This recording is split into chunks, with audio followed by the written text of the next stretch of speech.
Hello everyone, I hope you are doing well. Today we'll talk about how to fix or how to solve the problem of Weverse app. We click on settings.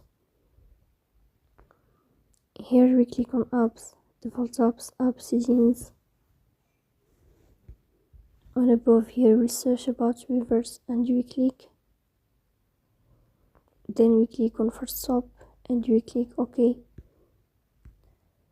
Here you will enter to the window of storage. Then here we click on clear cache. In the end, you will turn off your phone and you will wait a moment to restart your phone again to fix that problem. So please don't forget to support us by like and subscribe. See you next time, and thank you for your watching and your attention.